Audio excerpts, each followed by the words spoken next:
E aí galera do Mistério, tudo bem? Aqui quem fala com vocês é Reginaldo Coben. A Bíblia é um dos livros mais lidos e conhecidos do mundo, mas quem decidiu o que seria colocado lá e o que não seria? Acompanhe.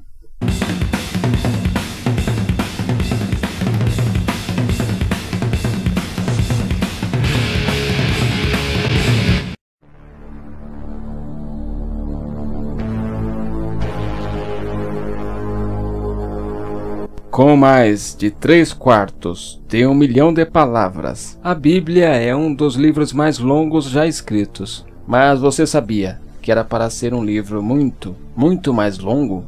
Pelo menos 20 livros estão faltando na versão moderna e misteriosamente ninguém tem ideia do que aconteceu com eles. Aí você me pergunta, mas como souberam disso? Existem outras partes da Bíblia que fazem referência às obras que faltam, como por exemplo, em Crônicas 29, versículo 29, refere-se explicitamente aos registros de Natã, o profeta, e aos registros de Gade, o vidente, e diz que eles detalham o reinado do rei Davi. Mas se você procurar por um desses livros na Bíblia, você não encontrará nada. Então, o que aconteceu com esses livros que eram tão importantes? É um verdadeiro mistério. Em algum momento da história, eles foram perdidos ou alguém decidiu simplesmente arrancá-los fora, sem deixar nenhum registro do porquê. Mas para os religiosos, os livros não foram de fato perdidos. Pelo contrário, eles foram rejeitados. Há literalmente centenas de livros religiosos que foram escritos no mesmo período de tempo que os livros da Bíblia, mas não foram livros considerados inspirados por Deus. Alguns desses livros contêm relatos verdadeiros das coisas que realmente ocorreram. Macabeus 1, por exemplo. Outros contêm algum bom ensinamento espiritual, como por exemplo a Sabedoria de Salomão, mas foram rejeitados por serem considerados obras não inspiradas por Deus. E dizem que ao longo do tempo existiu muitas falsificações. Uma prova disso é o Evangelho de Tomé, que era uma falsificação escrita no século 3 ou 4, alegando ter sido escrito pelo apóstolo Tomé. Dizem que não foi escrito por Tomé. Os primeiros cristãos quase universalmente rejeitaram o Evangelho de Tomé como herético. Ele contém muitas coisas falsas e heréticas que Jesus supostamente disse e fez. O Evangelho de Barnabé não foi escrito pelo Barnabé bíblico, mas por um impostor. O mesmo pode ser dito do Evangelho de Filipe, o Apocalipse de Pedro. Todos esses livros, e os muitos outros como eles, são pseudo-epigrafais, essencialmente significando que foram atribuídos a um falso autor. Para os cristãos, é impensável que Deus permita que algumas dessas informações vitais sejam perdidas. Para eles, de qualquer forma, a Bíblia está completa. Antes que a Bíblia se tornasse o livro que conhecemos hoje, havia uma coleção oficial de livros reconhecidos pela Igreja, que eram chamados de pergaminhos. Eles eram muito caros para serem duplicados, e eles eram produzidos à mão. Então as igrejas primitivas compartilhavam recursos uns com os outros. Portanto, os manuscritos circulavam livremente entre as igrejas. Mas surgiram preocupações entre as igrejas de que cartas e livros que não continham os ideais cristãos estavam sendo distribuídos. Assim, em 397, o Concílio de Cartago adotou um cânone oficial de livros que eram considerados oficiais, e livros que deviam ser considerados piratas.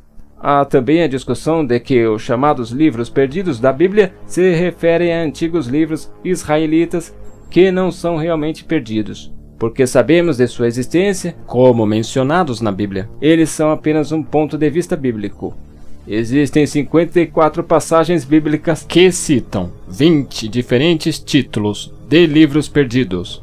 Também é teorizado que desde que o homem produziu as Escrituras, então a Bíblia não é a palavra de Deus. Ela é composta de crença dos líderes da igreja primitiva. Portanto, uma vez que eles rejeitaram certos livros como não representativos de suas crenças e não representavam seu ponto de vista, então eles tiveram a palavra final sobre o que seria incluído ou não. Qualquer livro que eles rejeitaram nunca foi parte da sua Bíblia. Portanto, a definição de livros perdidos não está definida corretamente. A igreja primitiva tinha autoridade para rejeitar como não canônicos certos livros, mas eles não estão perdidos, foram meramente descartados. Ao longo do tempo, a arqueologia descobriu muitos manuscritos que são mais valiosos e significativos, mas enquanto eles são notáveis e maravilhosos pedaços de literatura, eles não são livros perdidos da Bíblia, como por exemplo, o Evangelho de Judas e o Evangelho de Maria. O Evangelho de Maria foi descoberto no Códice Akhmin, no Cairo, Egito, em 1896. Não foi divulgado até 1955, quando foi publicado, devido à popularidade da biblioteca Nag Hammadi. Escrito em grego e cópita, o Evangelho do Códice de Maria é datado do 3º século grego e 5º século cópita. O Evangelho de Maria é mencionado nos escritos de alguns dos primeiros papas da Igreja já no século III DC. A única cópia conhecida do texto, faltam 10 páginas inteiras, incluindo as primeiras 6 páginas. Como resultado, é difícil chegar a uma mensagem global coerente e consistente. Os teóricos da conspiração criaram um conflito entre o cristianismo patriarcal, exemplificado por Pedro, e o cristianismo que eles consideram verdadeiro, exemplificado por Maria.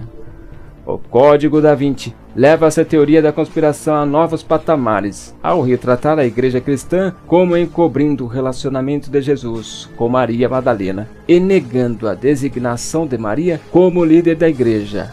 Os estudiosos da Bíblia explicam que o problema com essa teoria da conspiração é que não há absolutamente nenhuma evidência para isso, nem mesmo no Evangelho de Maria. O Evangelho de Maria em nenhum lugar afirma que Jesus nomeou Maria como a líder da igreja cristã. O Evangelho de Maria em nenhum lugar afirma que Jesus e Maria estavam romanticamente envolvidos. Segundo os cristãos, o Evangelho de Maria não foi escrito por Maria Madalena ou qualquer outra Maria da Bíblia. Os ensinamentos gnósticos encontrados no Evangelho de Maria datam do final do século II DC, no mínimo. Como resultado, não há validade para seus ensinamentos, semelhante ao Evangelho de Tomé, o Evangelho de Filipe e o Evangelho de Judas. O Evangelho de Maria é uma falsificação gnóstica, usando o nome de um personagem bíblico na tentativa de dar validade aos ensinamentos heréticos.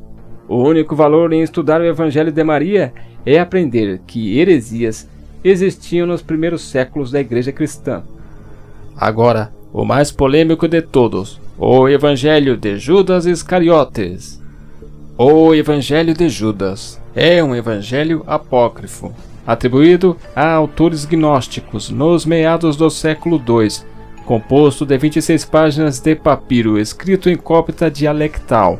Conta a versão de Judas Iscariotes sobre a crucificação de Jesus. Pelo livro, Judas supostamente traiu Jesus apenas para cumprir um mandamento do próprio Salvador.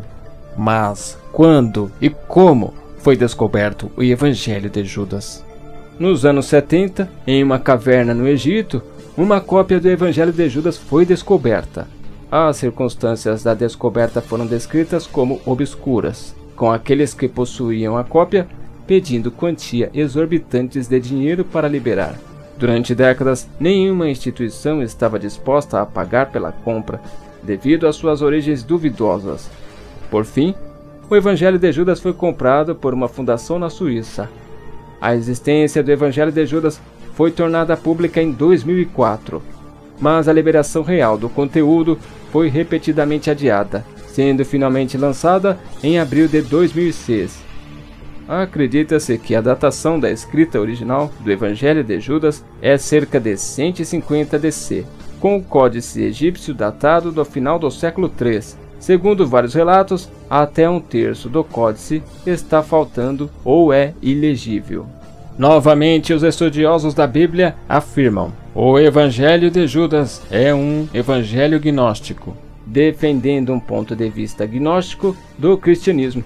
O Evangelho de Judas é simplesmente uma falsificação herética. Assim como Judas Iscariotes rejeitou Jesus e o traiu com um beijo, o Evangelho de Judas rejeita o verdadeiro Evangelho e a verdade de Deus, com uma aparência fraudulenta de validade.